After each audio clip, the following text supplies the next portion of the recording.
Matthew chapter 6, verse 33. Jesus says, "Seek first God's kingdom and his righteousness, and all these things will be given to you as well." So that's in Matthew chapter 6, verse 33, where Jesus says, "Seek first God's kingdom and his righteousness, and all these things will be given to you as well." I remember as a kid playing in Windsor Great Park.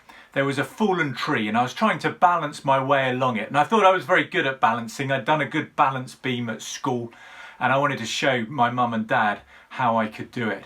But I was really struggling. I kept falling off. And I remember my dad saying to me, "Graham, you've got to take your eyes off your feet and look to the end of the tree. Don't look at your feet as you try and balance along." And that was a really hard thing to do, to lift my vision, to take my eyes off my next step and instead look to my last step, if you like, the very end of the tree. Now in this reading, or the verse I read is part of a passage where Jesus is talking to the crowd around him about worry and helping them not to worry. Talks about worrying about their clothes that they wear and the food that they eat, where those things will come from, what they look like. And he's saying, don't worry. In this time of pandemic, but I guess generally as well, but particularly at the moment, worry can play a big part in our lives. It may well be playing a big part in our lives. And just thinking about the next step, what we've got to do, is often the wisdom of the world. Just get the next step done. But here Jesus is saying something a bit bigger, deeper, profounder. Actually, he's saying, leave the next step to me. Leave the next step to God.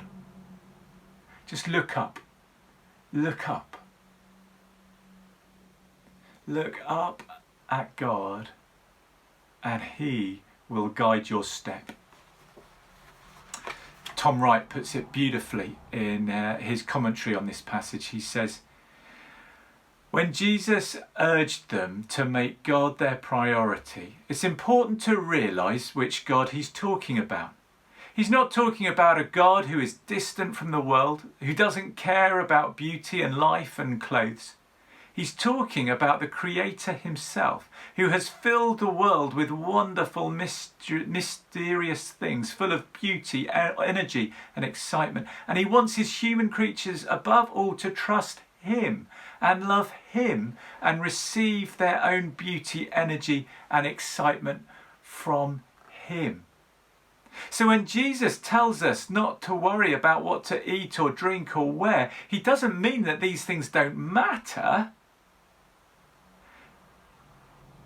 He doesn't mean that we should prefer to eat and drink as little as possible and to wear the most ragged and disreputable clothes just to show that we despise such things. No. He's saying, get your priorities right. Put the world first and you'll find it gets moth-eaten in your hands. Put God first and you'll get the whole world thrown in. That's what Jesus did. He put God first. He put God first for you and for me. Do you remember his prayer in the Garden of Gethsemane on the night before he died, on the night he was arrested, the day before he died? Not my will, but your will be done. Even then, Jesus lifted his eyes to his Father and trusted the next 24 hours to him.